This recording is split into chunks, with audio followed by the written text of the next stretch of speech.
policy necessary to overcome the actual crisis. For that,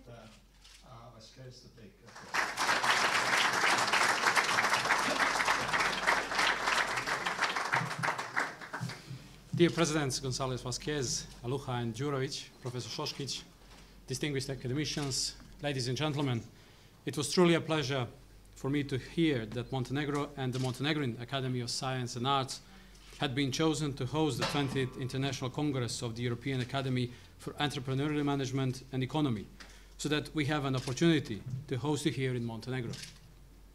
The topic, the title, New International Economic Relations in the Light of the Future Economic Recovery, corresponds with the current economic developments that intrigue science, politics and entrepreneurs, and in which everyone is trying to give answer from their angle to the question where to go with the global economy. Now it is clear to all that in the times that come after the period characterized by specific economic turmoil throughout the world, such as the financial crisis in the United States, the collapse of the Greek public finance, the crisis of the Eurozone, but also the announced possibilities for a new crisis to occur, the cause of which is the crisis of the state, thus the fiscal crisis. As well, we have to tackle the issue of new economic relations that should ensure economic recovery, aware of the fact that a new role of state in the economy may arise. Global economic crisis show the importance of a new multipolar global financial order due to a strong development in numerous developing countries, redistribution of economic power, which the global crisis has only sped up. The history enters a new era with the creation of a new global system that is expanding fast and that emphasizes issues such as food and energy crisis. It is encouraging that fast-growing developing countries such as China, India, South Korea, Brazil, Russia, and others, are intensively using the advantages of globalization with a strong interest in making sure that transition to the multipolar system is followed by financial stability or by easing the international trade and international capital and investment flow. No doubt the 21st century markets face no boundaries. Thus, Montenegro cannot stay aside either, without putting efforts into finding the most efficient answer to changes that occur in the global economic stage. And while various economic schools are trying to identify the guilty ones and give a prescription for long-term economic recovery, the decision makers and business environment creators, monetary authorities, and businessmen are faced with challenges of the everyday life. It is a fact that small countries such as Montenegro cannot alter the global trends. Given the new circumstances, they have to adapt to the situation in order for their economies to become more resistant, competitive, and vital. Europe and the world, too, need thorough changes that will ensure facing the current challenges and long-term results. Thus, it is clear that Montenegro needs these changes as well.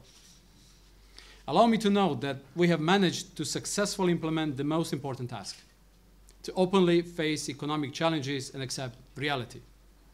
We are aware of the situation we are in, and we are clear in our commitment to create prerequisites for real sector growth, to provide adequate labor force, stable energy sector, attractive business environment, and high-quality infrastructure.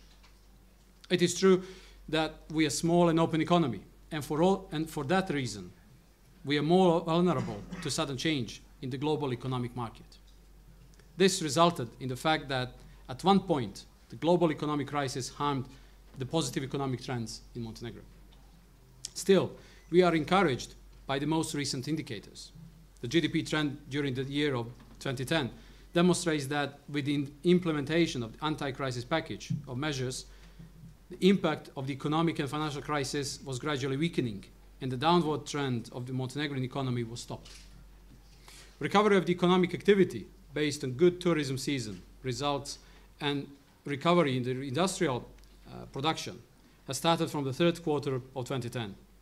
We have experienced increase in agricultural production as well as increase in services in the civil works sector. So our economy is in the zone of real growth since the third quarter of the previous year. In this situation, based on data that is still incomplete, it is estimated that in 2010, real GDP growth was 1.1%, which is higher than the projected growth of 0.5. While the preliminary assessment of the Finance Ministry shows that in the first half of 2011, the Montenegrin growth was at the rate of 2.1%, which is in line with the official projection about GDP growth in 2011 of 2.5%. Despite the strong tremors that much stronger economies were unable to resist, the crisis has highlighted that the main guidelines of the economic policy of Montenegro should be to stabilize further public finances, to improve business environment, and to implement structural reforms with the aim to achieve stable, dynamic, and competitive economy and improve quality of life for all citizens of Montenegro in the long run. In the context of public finances stabilization, we are planning to eliminate budget deficit in the following 2 to 3 years and to reduce public debt below 40% in order to improve our credit rating. Our ambition is to work in improving the situation in the area of contract enforcement, issuance of construction permits, business startup, payment of taxes, and real estate registration in order to improve further the overall business environment for entrepreneurs and investors in Montenegro.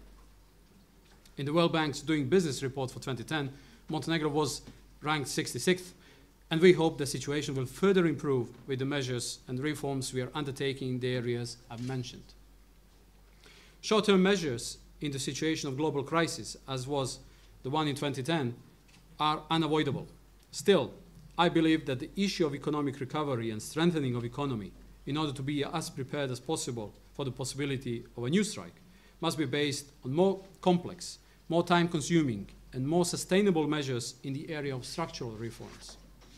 For that reason, I am convinced that further recovery of the Montenegrin economy, but not only Montenegrin economy, will rely significantly upon the results achieved through the implementation of measures defined by the structural reforms program in the area of the health protection, education, science, labor, social welfare, and pension system. The policies pursued are to ensure more rational and more efficient operations in these sectors, with simultaneous improvements in the quality of services, as well as more flexible functioning of the labor market. Besides, the aim of these measures is to respond to the long-term demographic challenges. I think as well that the economic crisis drew our attention to some other, so far less noted operation mechanisms in Montenegro. One of them is surely the public-private partnership, for which I believe that if well planned and adequately managed, it can ensure achieving the best quality of public services with the lowest level of public sources of finance. I believe that further economic development depends on implementation of a set of projects in the area of energy, tourism, transport, which should ensure long-term growth and which we are intensively working on, as well as implementation of development programs aimed at SME development, attraction of new capital, and creation of prerequisites for new investments. Ladies and gentlemen, allow me to note that difficulties in everyday operations in the situation in which the economic system we've known and lived with so far is breaking must not take us away from the long-term deliberations that define the basic direction of our future actions. Personally, as an economist, I'm close to the views of the Austrian school that traditionally focuses on long-term issues such as entrepreneurship, savings, investments. And most probably, economic recovery will depend on the capacity to make right decisions and to implement them in a speedy and effective manner, understanding the role of Hayekian knowledge and pace of economic system. Although the changes and development in the economics, introduction of the theory based on statistics, understanding the importance of mathematical and economic modeling, and the issue of desirable government interventions in the market cause opposing views, I am one of those who firmly believe in the basic assumption of the Austrian School of Economy, which is to turn to entrepreneurs as a moving force of economic growth, no matter how complex the conditions in the economic system are. The economic crisis did not force us to change our understanding of the economic market. I'm ready to claim that, on the other hand, it has only proved the importance of freedom in economic operations as a fundamental instrument of economic prosperity, emphasizing at the same time the need for all stakeholders to establish closer connections and to act jointly. Besides, becoming fully aware of the fact that in looking for an answer to the crisis, we will have to make mistakes and unpopular cuts in order to ensure creation of new and sound basis for further strengthening of the economy. It has been confirmed once again that actions of just one actor, no matter how successful, is insufficient. Ladies and gentlemen, the process of recovery and creation of the system that involves primarily market-oriented competitive economy that will ensure stability of the public finance must involve equally the public and the private sector, central and local authorities, employers and employees. All of us must play a positive role so that we find the right balance of success, sustainability, as well as social responsibility and solidarity in this complex process. The economy of each nation has some specificities and advantages, but neither one of them is privileged so as to have clear cross-border competitive advantages as compared to others. This is a lesson we have learned and the consequences of which we must not forget, no matter how fast and successful is our economic development. In the situation of globalization, opening, and necessary cooperation, our duty is to strengthen the economy, which will focus on an entrepreneur in the way that will ensure prosperity to the society and improved quality of everyday lives of our citizens internally. It has to incorporate at the same time into our economic system the mechanisms that will ensure fast adjustments to changes in the global scene, so that in the situation of some future economic crisis, our economies are less prone to tremors and better prepared for fast recovery. Ladies and gentlemen, thank you very much for your attention. I wish you a successful conference. Thank you.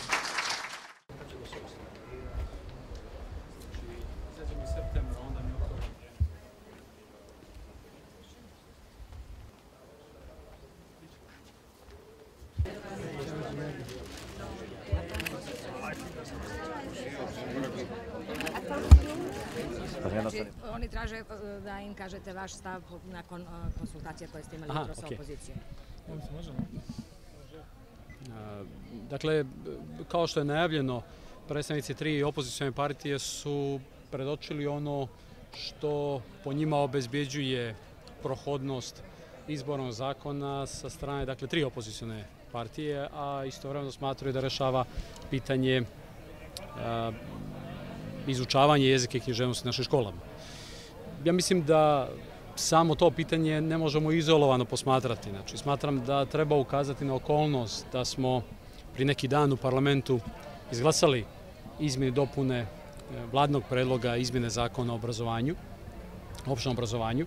I ono što mi se čini da je posebna vrijednost tog akta jeste da, iako nije u cijelini podržano strane opozicije, a ono nije bilo nekog posebnog protivljenja takvim predlozima, jeste da je konačno naša opozicija prihvatila okolnost da je crnogorski jezik utemeljen, da se nastava izvodi na crnogorskom jeziku i da u cilju, dakle, obezbeđivanja jedinstvenog nastavnog procesa omogućavamo, dakle, na taj način i nastavu na jezicima u službenoj upotrebi. Drugo, što sam shvatio iz te rasprave, jeste da je određene rezerve izazvalo rešenje da se u 3. stavu pominju kao, dakle, kategorija manjinski narodi i što se mene tiče ne vidim problema da nastavimo razgovore na tu temu i da korigujemo taj 3. stav na način koji bi bio, dakle, opšte prihvatljiv svima. Rekao bih, promovišući koncept građanskog društva ili neka slična formulacija koju bi naknadno mogli dogovoriti, ali koja bi u potpunosti otklonila bilo kakve rezerve u bilo kom dijelu naše javnosti, jer mi se zaista čini da treba ono što je možda bio premet trvenja u posljednjih nekoliko sedmica ili mjeseci pretvorimo u našu prednost, naše bogatstvo. A to je raznolikosti u našem društvu. Na kraju krajeva to je jedna od osnovnih evropskih stvari ili jedna vrsta naše aktive koju unosimo u proces evropske integracije. Kada je u pitanju predlog oko naziva nastavnog predmeta koji je predlog opozicije, da to ostane maternji jezik i književnost, takav predlog, ako se uzme u potpunosti, ako se uzme u cijelini kontekstu koji naglašavam, ima određenih svojih prednosti. Okolnost da je, dakle, time predviđeno izučavanje crnogorskog jezika, što je, dakle, i najtvrdokorniji dio opozicije prihvatio, okolnost da se kroz nastavni plan izučavaju, dakle, i specifičnosti crnogorskog jezika, okolnost, dakle, da ta ocjena treba da potpuno neutralna, oslobođena bilo kakvog nacionalnog predznaka, potvrdi i znanje i službenog jezika, dakle crnogorskog s jedne strane i s druge strane materinjeg jezika ukoliko nije crnogorski, zaista ima određene kvalitete.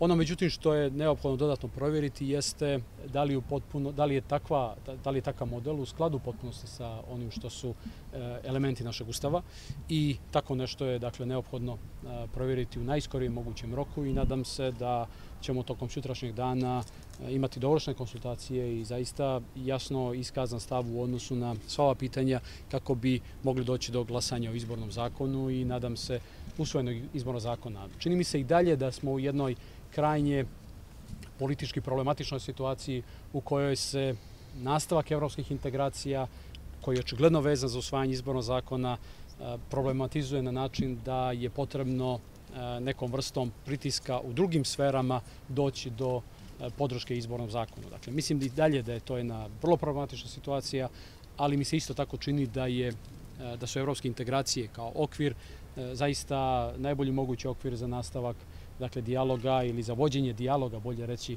o svim pitanjima koja su karakteristična za crnogorsko društvo. Međutim, u svakom trenutku treba imati u vidu da je ovo država koja ima svoj ustav, koji je jasno definisao određene aspekte, tako da je potrebno izučiti ovakav jedan predlog iz više uglova i nadam se da ćemo to uspjeti vrlo brzo uraditi.